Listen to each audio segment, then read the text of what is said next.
good people of the world. My name is Sanja Milosavljevic, and I'm going to be your host today. Today, my guest is Aisa, and she is a pianist. And she was born in Japan, but she works and lives at the moment in Great Britain.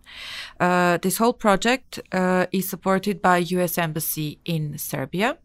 And the main goal of this project is to share as much as we can different voices and different points of view, so we can maybe see that other people have some similar issues like we do, or are dealing with some problems that we are dealing also.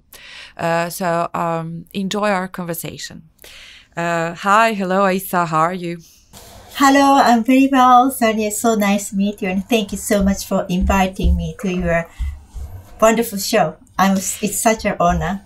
Well, thank you for accepting this invitation, because I like to share stories of successful ladies, but they don't have necessarily to run their own businesses.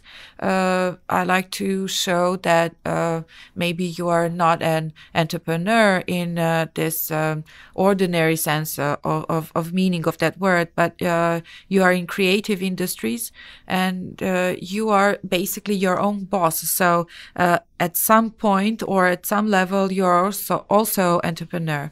So and thank you once again. Can you tell us something about yourself? Like what is your educational background?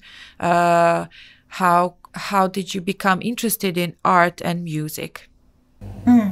Oh, I was born in Japan. You kind of introduced me to your audience. My mother was a piano teacher, and I started being interested in music, especially in classical music and piano.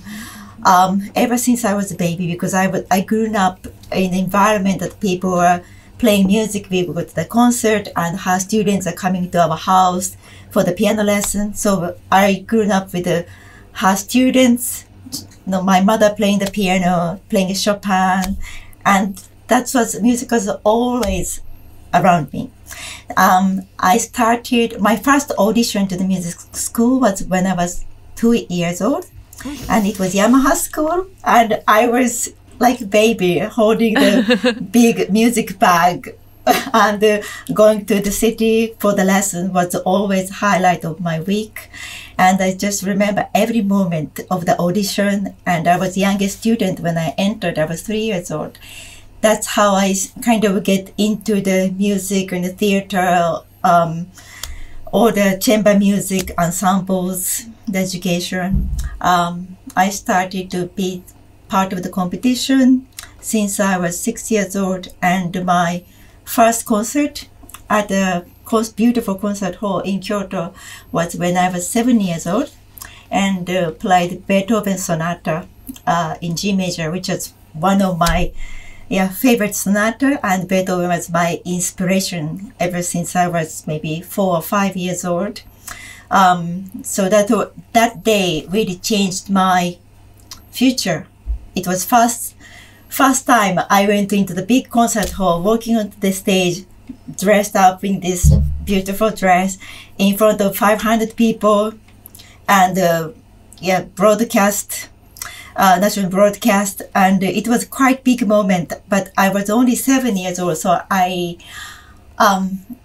was too young to be nervous, and I was so happy to play this my favorite sonata by Beethoven in front of all this audience and the family and friends who were there to share the music I was going to play. And also the interesting thing was I never played in such a big concert hall, and acoustic and the sound of the piano really inspired me. Like it's really has taken me to the most inspiring music, like a sound world. And that moment, wow, if I can do this in the future, I'll be the happiest. No, this is a dream to be in this beautiful, beautiful, beautiful sound world. And also music, like time of my entire performance, over this 500 people were all like bathing themselves in my music and focusing on this. We are sharing this musical journey together. Like, even though I didn't know them, but I felt like we are all friends because we are sharing this time, music, and the kind of emotion together, which lasts for only once. And that day I told my parents, I want to become a concert pianist. And they were like, that's a very tough path to, walk through. It's a huge commitment from such an early age. And I remember my mother said she doesn't recommend it, but she'll be there to support, because she knows that how tough it is to become a professional, whatever we do, sports people, musician, dancers. It's really a huge commitment from very young age. And so sorry, have you ever regretted? Because I agree, it's a huge commitment, and you have to be mature enough to just go through that path, because it's not easy to be one of the best piano players in the world. So how hard is it to make this kind of a decision? I loved it so much. It was not hard at all. I knew that this was my everlasting love. It was this was me. I knew, and I knew this was my path. But I also love sports, so I also did figure skating, swimming, running, sprinting, and I was national champion for sports, for the sprinting, 400 meters sprinting. And I did also swimming up to I was 15 years old, training in national team for the junior. I've done lots of other things, especially in sports. So I was not just doing the piano, although this piano was my passion. It was my life, but something to always keep giving me the inspiration. And also through the competition prizes and those other awards I was given in a young age, that took me to different parts of Europe and New York, many concerts since I was 12 years old. My first concert in Europe was Budapest, and then my kind of musical journey took off in Europe, and I studied in Poland, Germany, like Poland where Chopin was born, and Germany where all the great composers were born also. And then I had the opportunity to win this big scholarship from Swedish government when I was 14 years old, and moved to Stockholm to study at the Royal College of Music in Stockholm.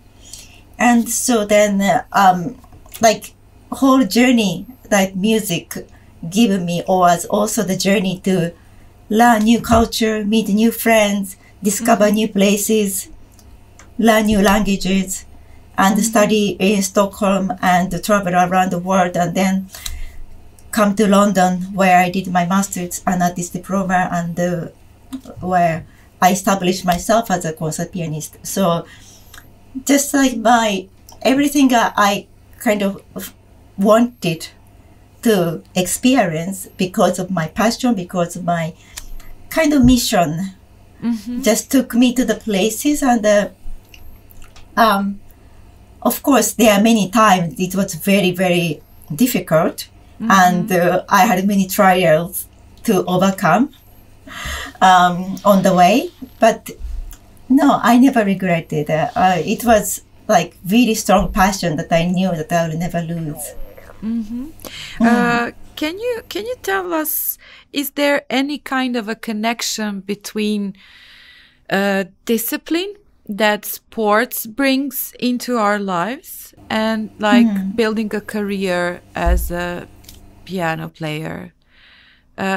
Can you make any kind of a connection? Because I strongly believe that the people that are professional sportsmen or sportswomen, they have they're maybe more resilient and they know how to lose and they know how to fight for, I don't know, their goals. So is it can you find a connection between that kind of a discipline and commitment between sports and like your art or your career as a pianist? Mm-hmm. I think both sports, because I've done quite a lot of competition for the sports. Between sports and live performance for the music has a lot of connection, because in both fields we have to really train hours and hours and hours, months and years for one moment. We have only one moment.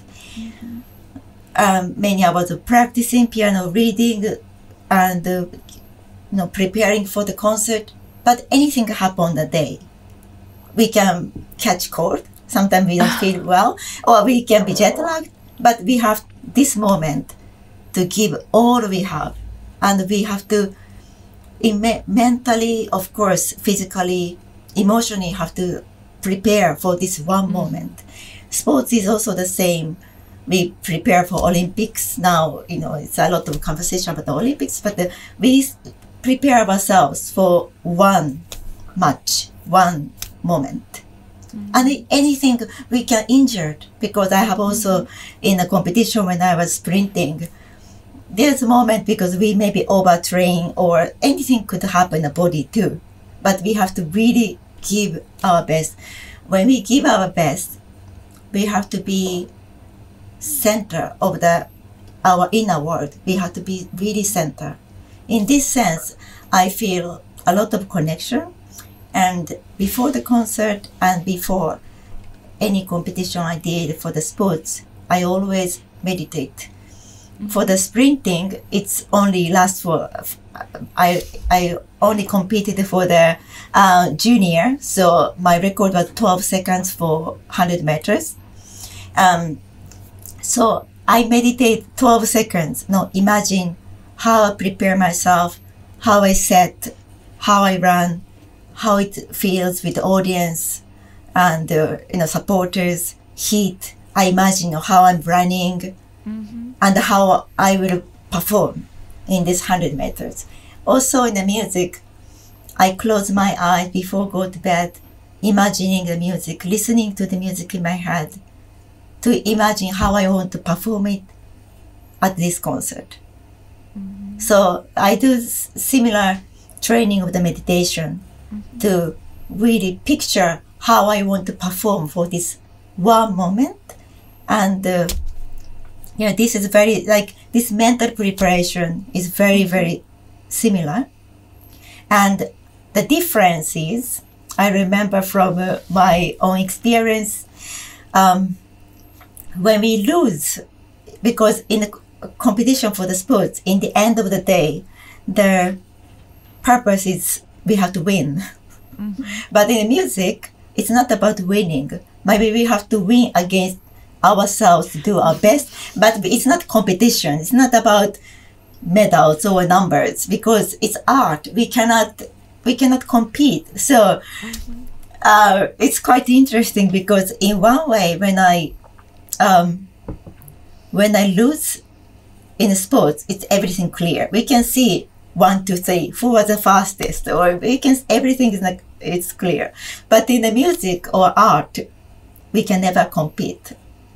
It's a lot of the people's impressions, feelings, interpretation.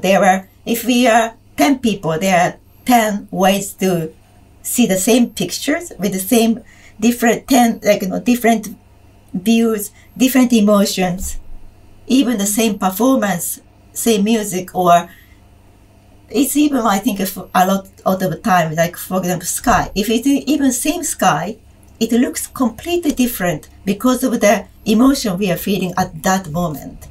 So, yeah, it's very interesting to compare two of this, but one in common is that we have to really be center of ourselves to perform our best in both fields.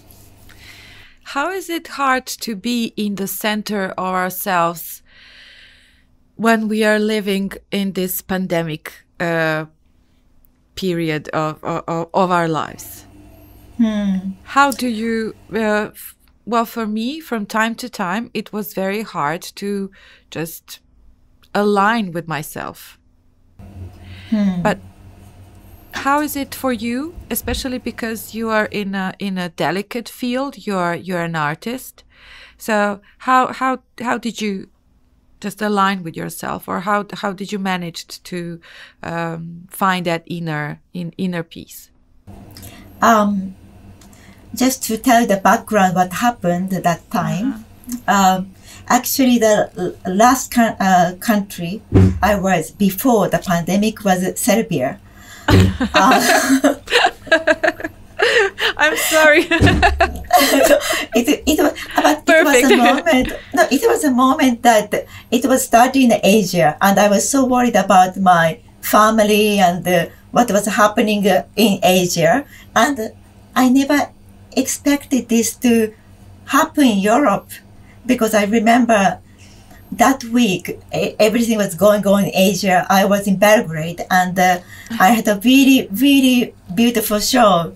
I love coming to Belgrade. I've been coming to Belgrade so often since 2013, when I first performed at Korarats and for the concert, and RTS for the music show. But just before the pandemic, I think it was like before 3 weeks, it was announced.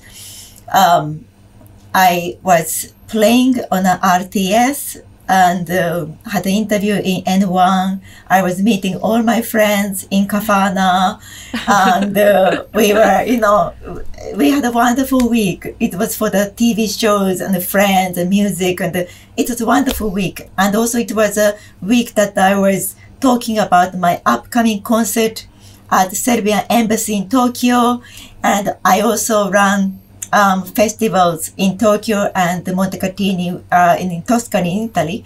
So I was talking a lot about my festivals and what is going to happen that year in 2020, like all about the concerts. I had a tour in the USA. I was talking all about this on the RTS. 3 weeks after, everything happened. And I remember I came back to London and I saw the news from Italy, where, because of my festivals, Italy is also kind of my home. Serbia is also like my home. So I have a kind of home where my heart, belongs to.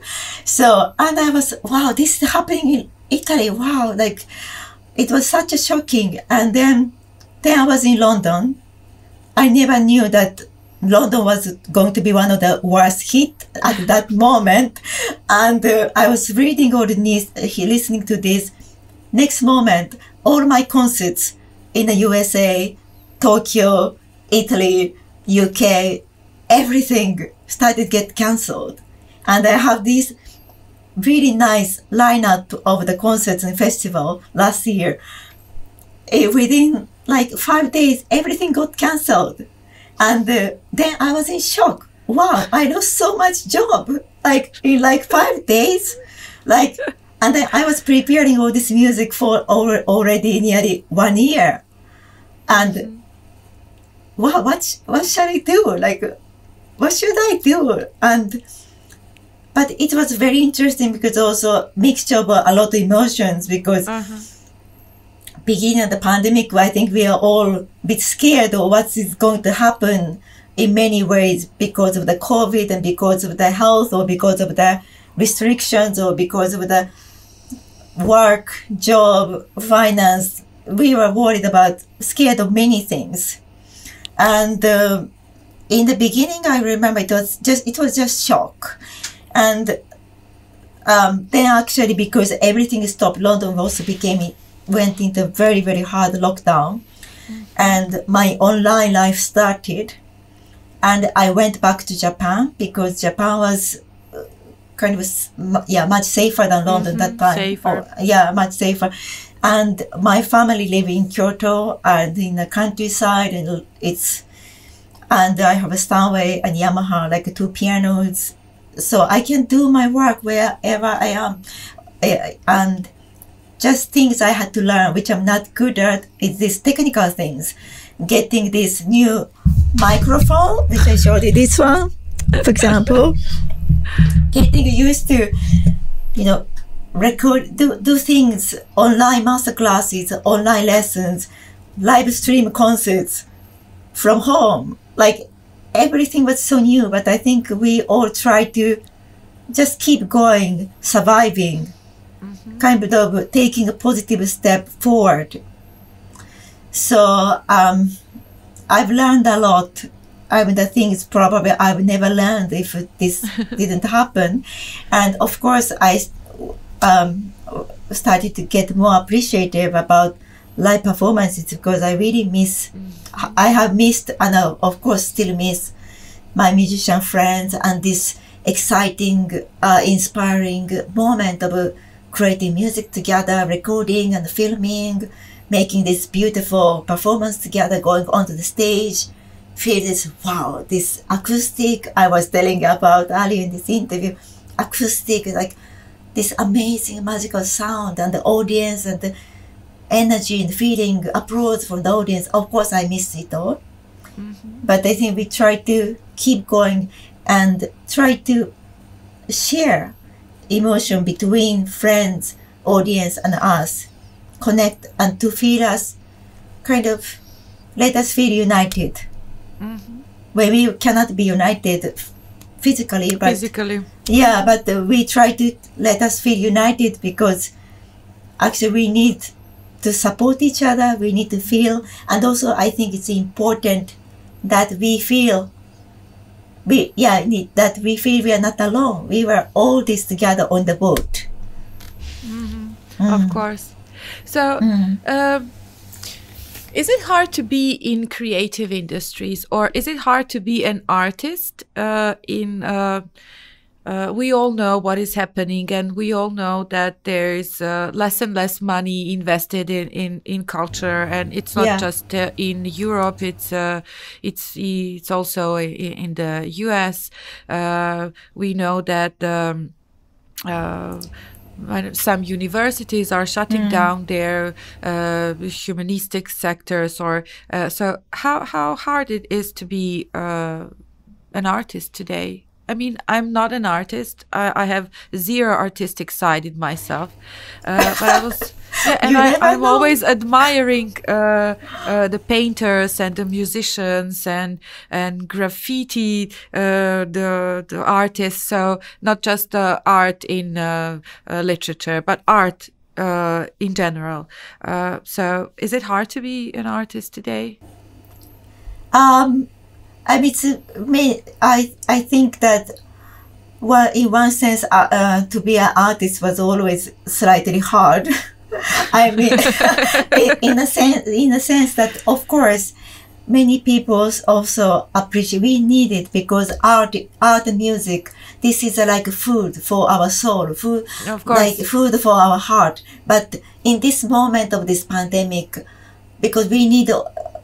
Also, most like life is so focused on practical things, just to daily daily practical things, and it's easy to also forget how important it is to have art and music, because this is all enriching our heart. If we don't feel content, if we don't feel good, we also don't feel good in daily life. And these performance, like arts, music, we appreciate more and more that this is really the tonic for our life as well. It's hard because, as you mentioned, in financially, because all the concert has been, opera houses, theaters, concert hall has been closed, and so many of my concerts since last year are still postponed. I don't know when I can go back. And most of us, we don't know. And in some small period of time, I had one of the concerts in Musikverein, which was one of the concerts that didn't get cancelled last year. It was the Musikverein in Vienna. It happened, but it was like short, like maybe 1 month or 1.5 months. we could go back for the social distancing. Then they have to lock down again. So we don't know when we can actually go back. But as a creative side, because we have so much to express, because we were not able to express during this pandemic, but this emotion, deep emotions, and also this moment, I think we all reflected a lot about our life, what it really matters in life, what is important. So as an artist, I feel that I have a lot of message to share through my music. So as an artist, we are piling it up, all these thoughts, impressions, messages, thoughts, emotions, it's all piled up. So I'm working quite a lot with composers and my artist friends to create something new. So as I'm for the live performance, so I'm waiting for this moment to perform live, but at the same time, recording new music, making new videos. But it's a hard balance because also we have to live. So doing different projects to keep our life possible. So it is a difficult balance because it's really easy to give up. Because it's easy to give up in general because it's very hard time that orchestra cannot go back to their work for more. I think it will be more than a year. I think it will take longer time for the opera houses, big places. But we have to keep again. Yeah, so we have to keep going with doing some master classes connected with it, because I also work for Royal College of Music in London. I have also my students. Also, I have my other project. I started live show to invite my artist friends, musician friends, composer friends to share their stories, their music, their new music videos. And actually next one will be on this coming Saturday. And I'm going to feature the culture of Serbia. Oh yes! Oh, I actually think I've seen this. I think on Instagram, you put something on Instagram about that. So what is it? What is going to be? Yeah. So on my live show, basically I introduce musician, artists, like they were my great friends, very talented friends who are in the same situation as I am. And we are sharing the stories, music, and the videos, and it's really great because we can be in Belgrade, Tokyo, London, or Washington, D.C., but we feel like we were creating this beautiful show together and sharing, like sending this message to the world. And the next one in this coming up one on Saturday, the reason, actually the inspiration came from my concert, which was going to happen on 14th of January this year. I think this was Orthodox New Year's. Yeah. Yes. So, but because I'm in London and this new strain in the UK was, it's just unexpected, and I was supposed to travel back to Tokyo, but everything was banned, and it was just impossible. And also Japan also went into the state of emergency because of this new strain. So, and it was so pity because we are all looking forward to this very special concert which was going to take place at the Serbian Embassy in Tokyo. They've been always really wonderful and warm and so supportive. And came that, it's so pity I'm in London, they were in Tokyo, and my friends are in Belgrade. And maybe we should do something, because in Serbian Embassy they also has a very exciting creative program to introduce Serbian cooking, Serbian traditional feast. And so I came, let's do something to feature Serbia, because maybe some people don't know so much about your Orthodox Christmas and New Year's tradition, food. So this coming Saturday I'm doing the special show to introduce Serbian traditional cuisine and also music, and what I'm now working on with my dear friends, musician friends in Serbia, and to share, because food and music actually this is something that which we put us all together. Yeah, with music we don't need to speak same language with the same music, or when we share the food, when we share the music, because it's for heart, you know. We feel we can share the same plate, we can share the same music, and yeah, we feel united, you know, we feel happy, or we can share the, you know, emotions.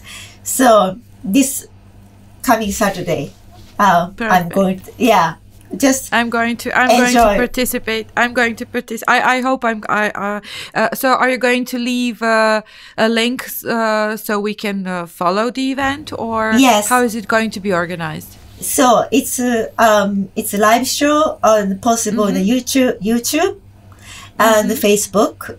But even after the show, we can watch it. If you follow the TIPA Music YouTube link, maybe you can also share with your wonderful audience. Of course. Yeah, of course. Yeah, it's free to join, free to watch anytime. If it's live, people can also comment live, so we can respond to, oh, hello, Sanya, it's so nice to see you. So we can have a little chat. I will definitely try to be there when it's live, not just to watch it later. Can you tell us something about artistic scene in UK? Why did you choose London or UK to be your, I don't know, home for a moment?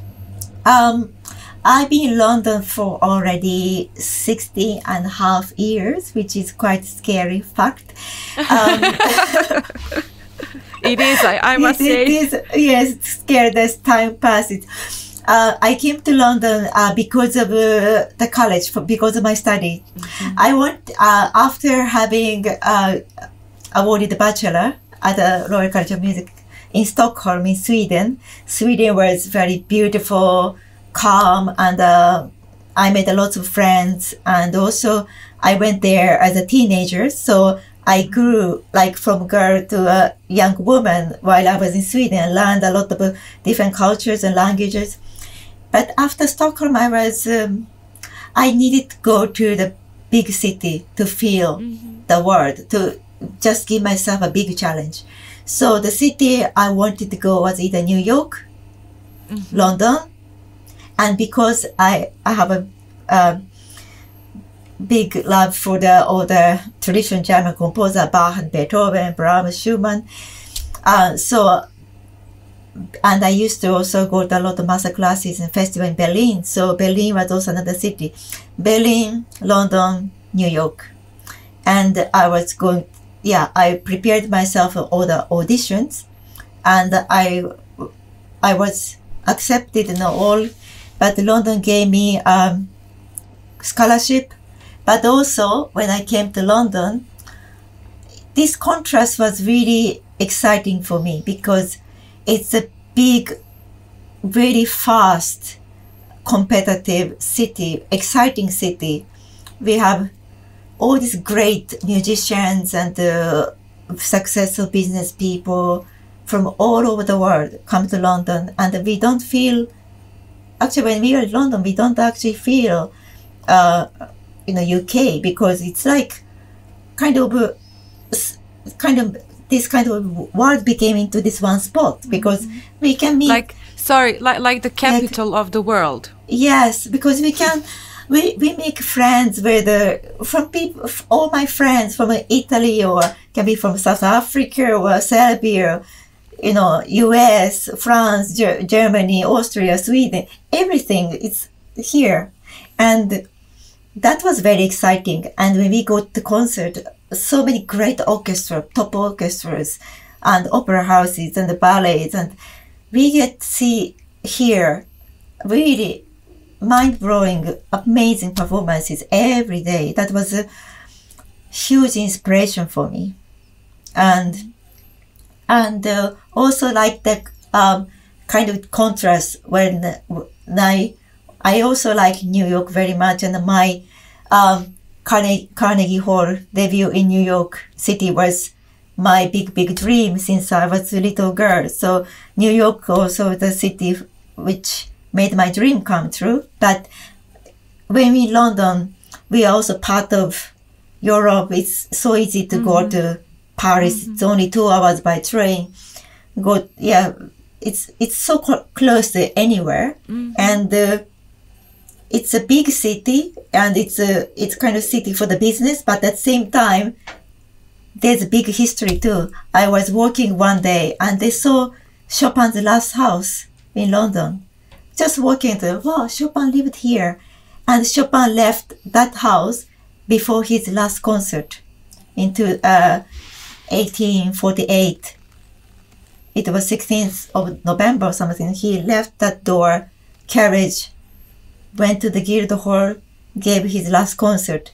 And the Guildhall was actually the college I did my master's. So everything, like, wow, all these composers, they were here, played the last concert here. It's this contrast. It's a big city. It's modern in many ways, contemporary, cosmopolitan, but also the deep history. So I've chosen London for all this reason. However, I didn't think that I was going to live here for so long. I never thought. I think when I make my career, maybe I'll probably go back to Sweden or go back to Japan, or I didn't think. But just London, not only London, the people who I met in London kept giving me opportunities, inspirations, and project, and here I am. Can you tell us something about your future plans when this thing finally ends, or we find a better solution how to protect ourselves, like the vaccine? What are your future plans? What would you like to accomplish in next 5 years? Since I started this festival, so there for me, the purpose of starting off the festival is just in 2016. I wanted to really give my knowledge, skills, inspiration to the new generation. This is kind of my one of my dreams.